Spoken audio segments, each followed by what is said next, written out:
Hi guys, have a pleasant day and pleasant evening to you all wherever you are. It's me again, Lerma Novales Sarmiento, author of this book, Life in Three Parts. As you know, I already mentioned that the content of this book is more about gospel of God, science, and politics. In my last blog, I already revealed the truth that Jesus Christ is the Messiah, and I exposed as well that the Antichrist are those people who are doing blasphemy against the Holy Spirit, who are rejecting as well the Holy Spirit as not their only one spiritual Father and Lord that is giving life to themselves. And they are destroying the temple of the Holy Spirit, which is the body, our human's body, for the love of lust and the things from this world. Today, I would like to share to you and give you some more reflection about the history from the past. As I mentioned before in my other blog, that the land of Maharlika long time ago in history was known as one of the region known for bartering, and on that time money does not exist yet, and in our land of Maharlika there is no religion. Some traders from other land have their missionaries and they arrive in our land to commerce, but they also introduce their religion. And as you know, if you're gonna dig to find out that which religion was been introduced in our land long time ago, you will find out that the religion of Islam is the first religion that's being recorded as the first religion being introduced in the land of Maharlika. Then Ferdinand Magellan, a Portuguese navigator who also works under in the King Philip II of Spain, Ferdinand Magellan is also a missionary of the Roman Catholic religion who arrived in our land. And in some book they saying that Ferdinand Magellan is the first person who discovered the land of Philippines.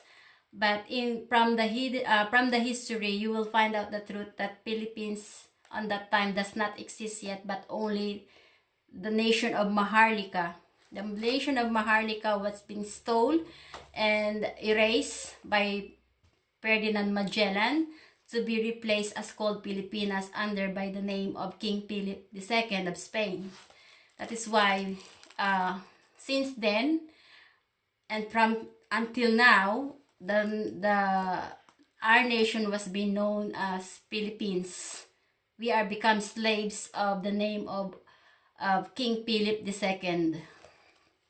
And long time ago, the Spaniards invaded our land, and many people in our land was being destroyed. Many people are fighting for freedom and peace to gain freedom in our land. But because we are under enslaved under by the power of the King Philip of Spain, many people on that time really have destroyed and living in suffering. We have heroes who has fight for freedom, especially Dr. Jose Rizal, Andres Bonifacio, and so on. There are so many. But we didn't gain still the freedom. Then America and Spain have war, and America and Spain have fight in our land. The soldiers of the Spaniards and the soldiers of America arrive in our land to destroy the land of Maharlika and the people in our land. Then Spain signed as a treaty of Paris. You can see it in Treaty of Paris that Spain and America signed for, agreeing each other that America will hold the land of Philippines, because Philippines was been under by the King Philip II. That's why it's known Philippines, not Maharlika, because Maharlika was been erased long time ago.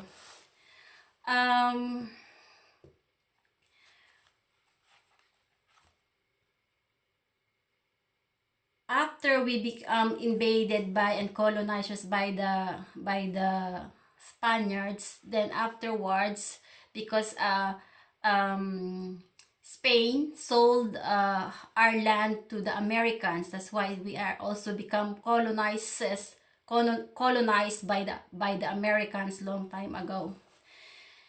And then we become slaves first with the Spaniards because of King Philip II, and because of this false prophet Ferdinand Magellan, who is the missionary of Roman Catholic religion.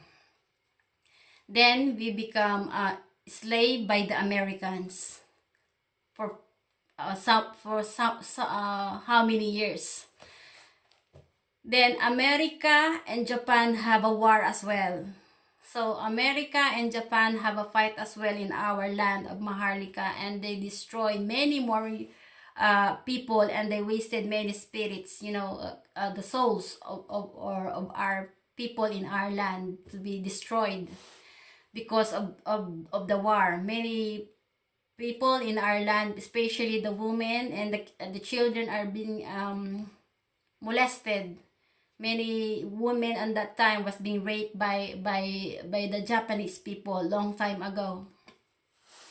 Then the time passed, and then luckily we gained a new the president, late President Ferdinand Marcos, and the life of people in our land is gets simple, and it's kind of healthy.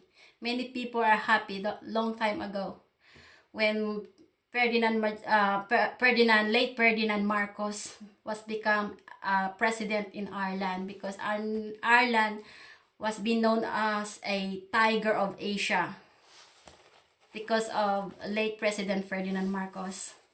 Then, because Ferdinand Marcos is a very good and clever president who has a humble heart as well, he was being betrayed by his colleague, a friend, a circle of friend that he created, the Rolex 12 members. He created the Rolex 12 members as his advisor. Ferdinand Magellan was being close to Fidel Valdez Ramos, Juan Ponce Enrile, Danding Cuanco. Danding Cuanco, as I found as well, he betrayed late President Ferdinand Marcos because the man named Sergeant Pablo Martinez was being a born-again Christian, told to Cory Aquino that the mastermind who killed Ninoy, the husband of Cory Aquino, it was Danding Cuanco. Danding Cuanco, Enrile, Juan Ponce Enrile, and Fidel Valdez Ramos are members of the Rolex 12, the advisors of late President Ferdinand Marcos. Because late President Ferdinand Marcos is very a kind person. He trusted his advisors. He didn't realize that those people who are around him is the people who betrayed him. That's why the Marcos family suffers as well. Hardly.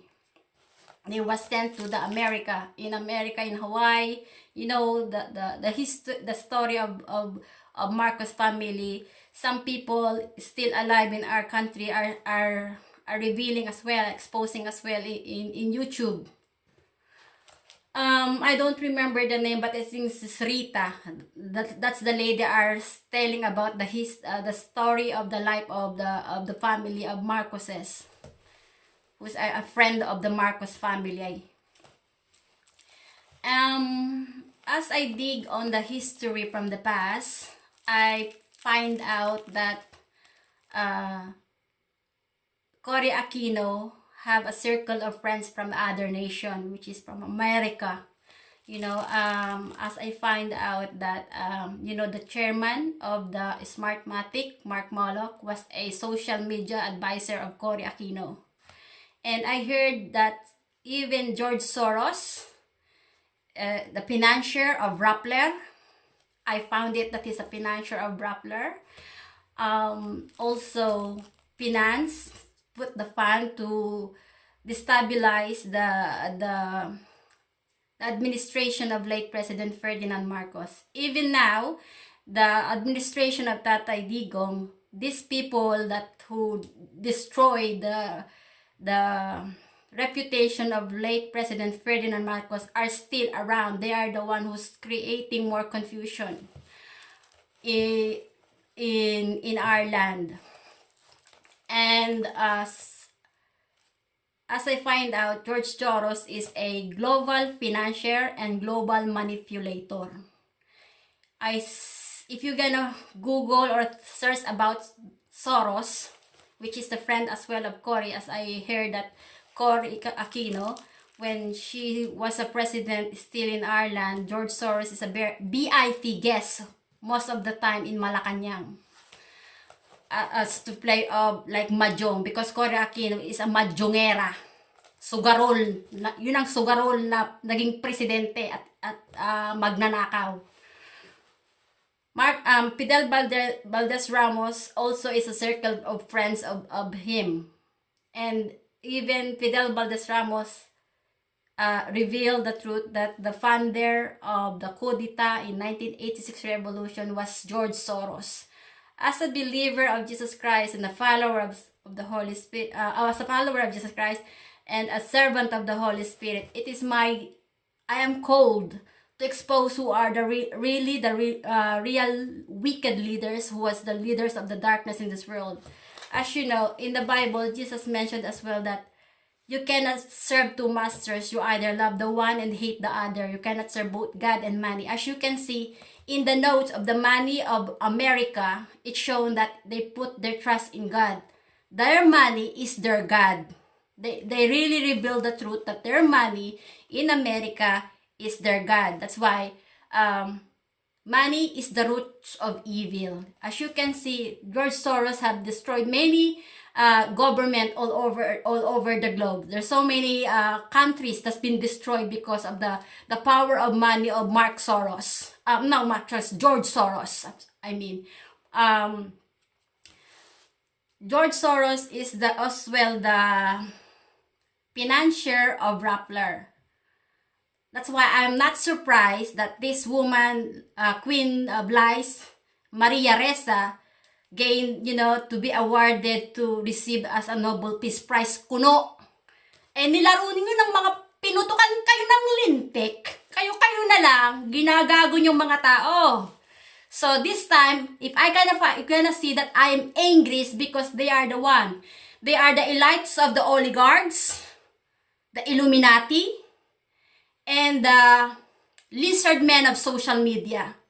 In this world, I'm not afraid to tell the truth because I know that each and everyone in this world has given only the life to live temporarily, and no one man have ever lived in this planet. As a believer of Jesus Christ and the servant of the Holy Spirit, it is a joy for me to serve the Holy Spirit and to obey the Holy Spirit, to expose the truth and reveal the truth, to set our people in our land and to reborn our nation as to be called Maharlika and not Philippines, so that the land of Maharlika will be born again, and to renew our faith alone in the Holy Spirit. I know that this George Soros and other, oligarchs, the Lopezes, the Rappler, I know your weakness. Your weakness is Tatay Digong. You cannot manipulate him. Now I see that Tatay Digong, that's why, the ICC, even the ICC is under by Soros. Soros can manipulate everything because of the power of his money. And as a citizen in our country, I will serve as well the people in our land to expose and reveal the truth. That we are not Filipinos by heart, but inborn, in heart, and in spirit, we are Maharlikans long time ago. We are a freedman, known as a warrior of nobility. We fight for dignity, integrity, and everything what is right and just. Thank you for watching, and please share and subscribe on my YouTube channel, and more interesting topic I will share on my next vlog. Thank you. Bye.